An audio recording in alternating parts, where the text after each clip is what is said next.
So,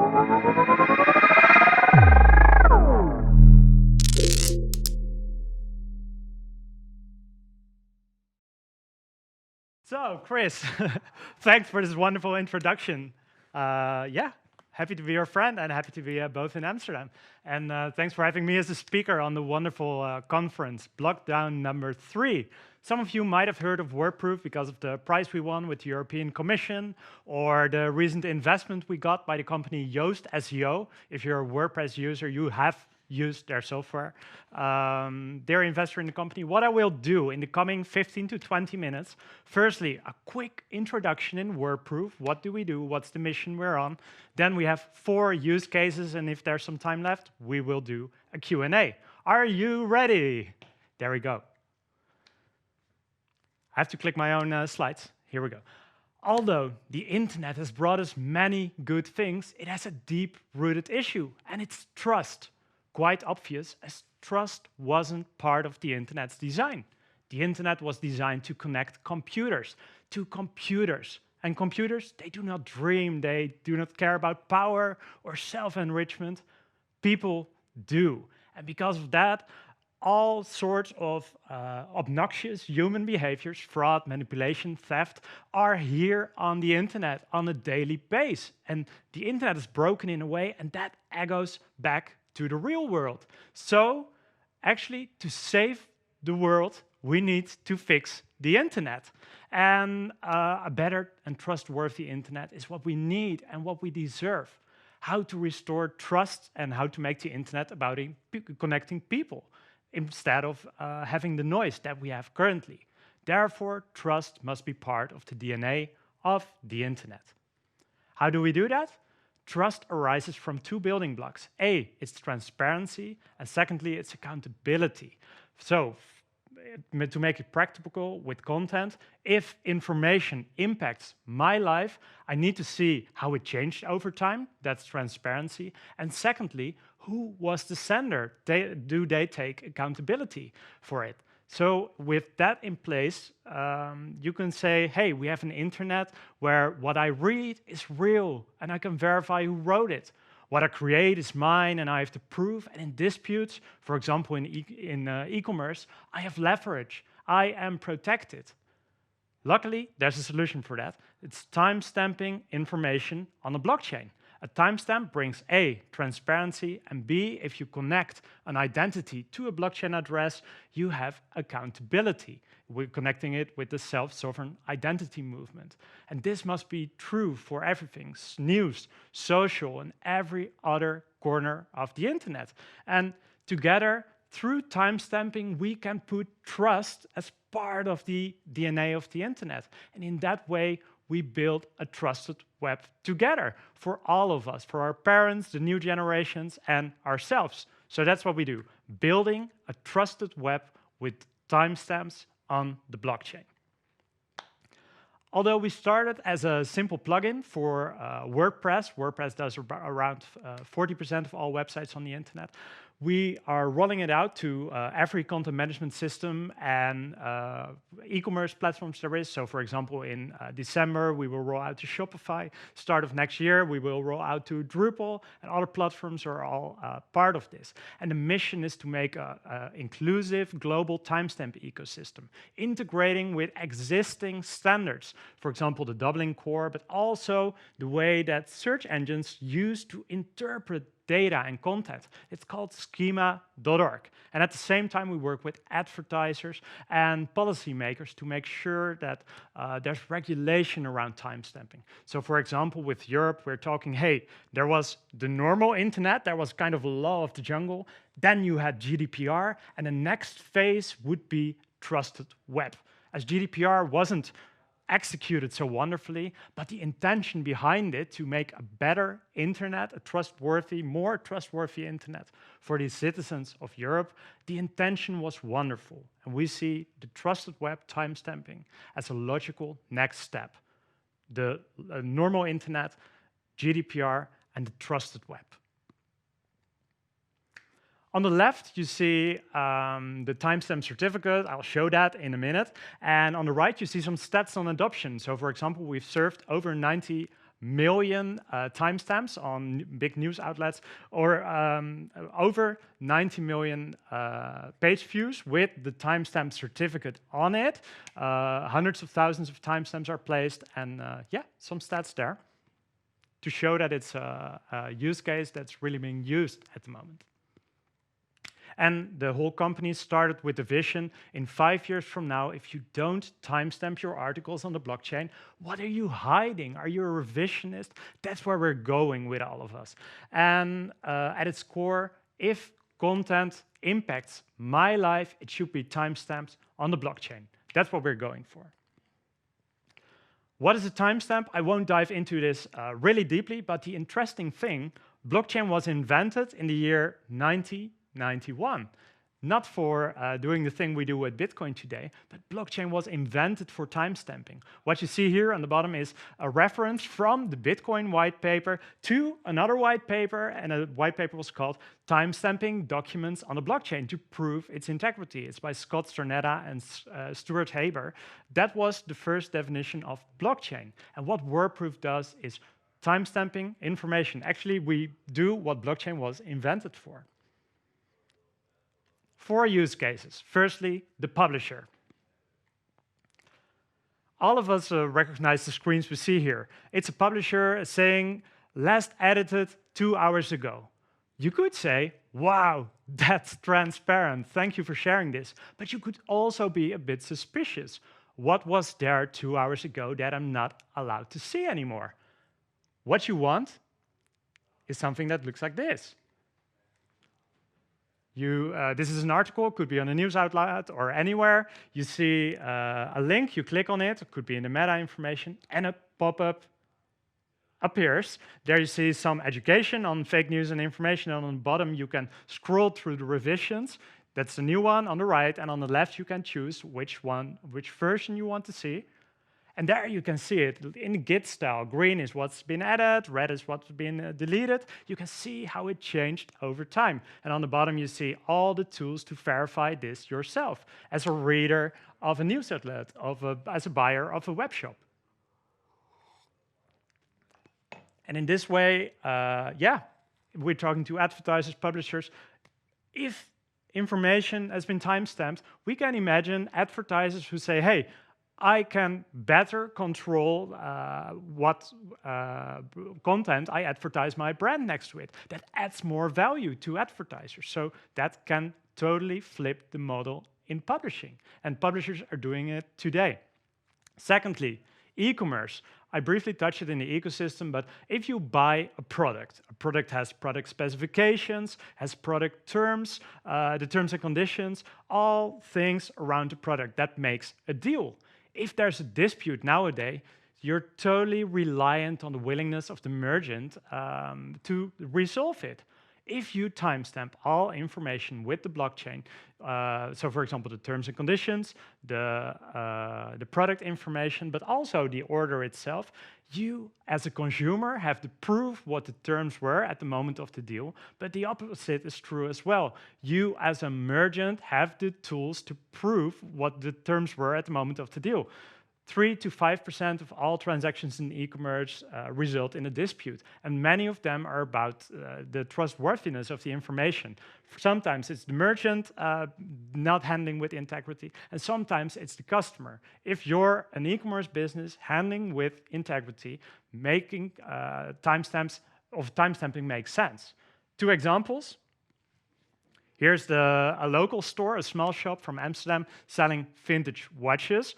Here, what they do is not only timestamping the watches themselves with VID, another Dutch company, but what they do is they timestamp the whole trail of information, the information around the products. And that's transparency, but we can't imagine in the future that the watchmaker opens the watch, checks it, verifies it, says, hey, I approve what I've seen and I approve the information around it, so I timestamp it. I take accountability for it. And in that way, it adds value that not only the transparency, but also the accountability adds value. And with timestamps and timestamps for multiple participants in the process, for example, a manufacturer does a timestamp on the product terms. You have the marketer of the merchant putting a timestamp on the description. You can make the whole flow of information transparent and taking accountability for it, improving the whole game of e-commerce. Imagine this, on Amazon. Amazon has a lot of shop-in-shops. With this, you can, I froze. I froze, is that a problem?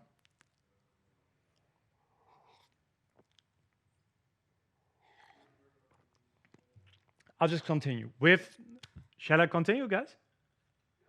Okay, so perfect. With this, you have Amazon shops and shops. Here you can see if the shop in shop takes accountability, takes responsibility for the content they show. And you can see as a buyer, as a visitor, where the information is coming from. Thirdly, third use case is copyright.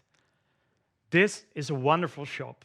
Guys from Amsterdam, Camille and Martijn Blom. What they do is, with a small team, they make wonderful products. And they spend numerous hours in making these products, lamps, furniture, stuff like that, but also a lot of time in creating wonderful content, kind of passports for content, promoting it. What happens all the time?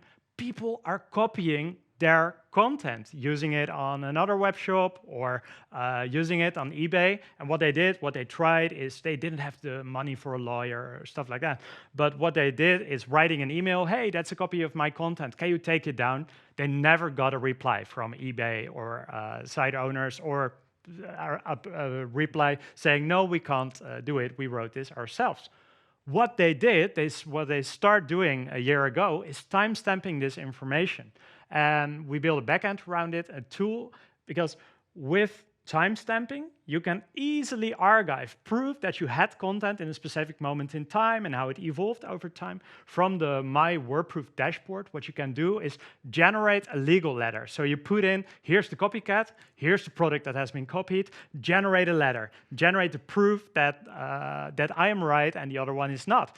Created the letter, sent it to eBay in this case, and in less than 1 hour, the copycat has been taken down. Not once, but 3 times over the last months. So what did this do? It's quite revolutionary for this small company who didn't have the funds to protect their work. They now have the legal protection and the tooling around it for, it's just 70 or 80 bucks a year. They have the legal protection. It's kind of, it democratizes the legal protection. And what does this do? It makes that being a small player matters again. So that's the copyright case for small players, but there are big players too. And this is The Voice. It's from Talpa, John de Mol, a Dutch media guy, but the concept has been sold to over 100 countries. The TV show, they have a concept and they can bring it to a notary, which takes time, but there's budget for doing that. But they're making digital content as well, which is volatile, which is fast, so they need to be able to protect the digital content as well. Not because they are copied, but because the opposite is true in that case. There are a lot of people who are trying to sue the Talpa company and companies like Talpa, saying, hey, you stole my ID for your YouTube show.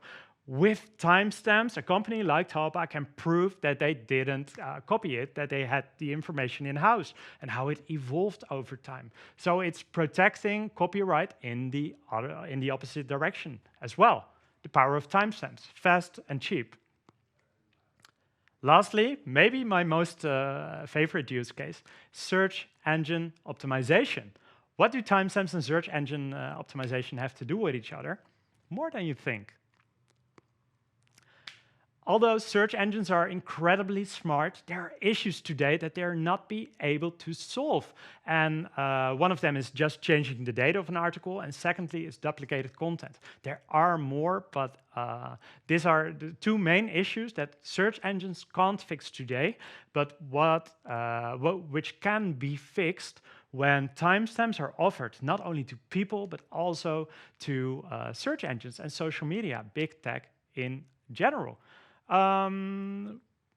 Schema.org, structured data, that's what we will talk about. What is schema.org? Schema is a way to tell to a search engine that Chris is not just a word, but it's the first name of a person who is the host at BlockDown in this case. So BlockDown is not just a word, BlockDown is an event. Through schema, you can tell to a search engine that Chris is a first name and that BlockDown is an event. So what can search engines and timestamps do together? Here's a short video from the WordProof Academy.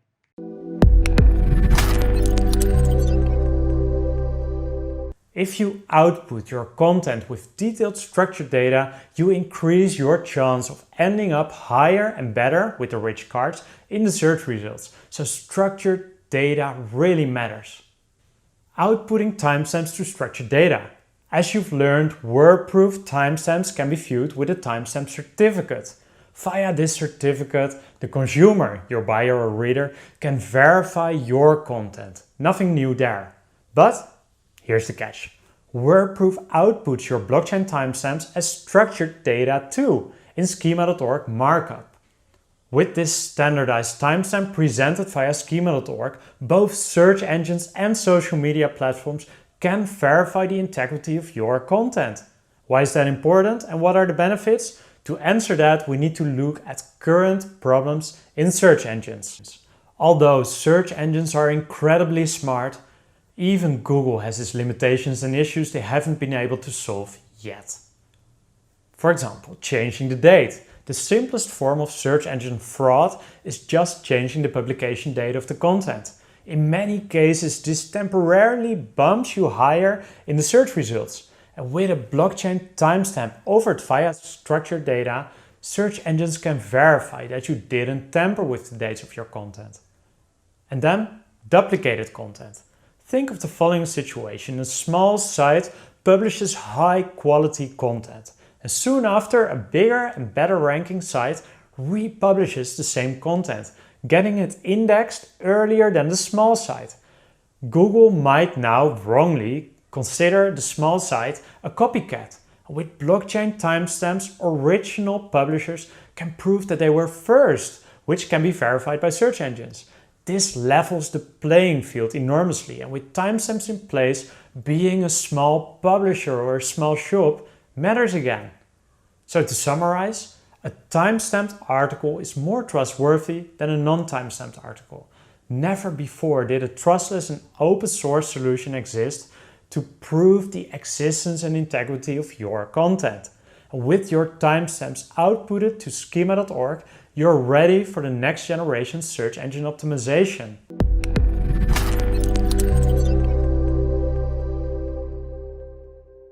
Video is on wordproof.com/academy, so you can check the video with a little more information about it.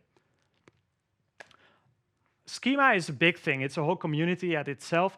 And what we did is working together with the people at Yoast. They became investors in the WordProof company. And what is so special about the people on Yoast, they run on 16% of all the websites on the internet. And they became an investor in WordProof. They did an implementation for over 11 million WordPress websites, the schema.org implementation.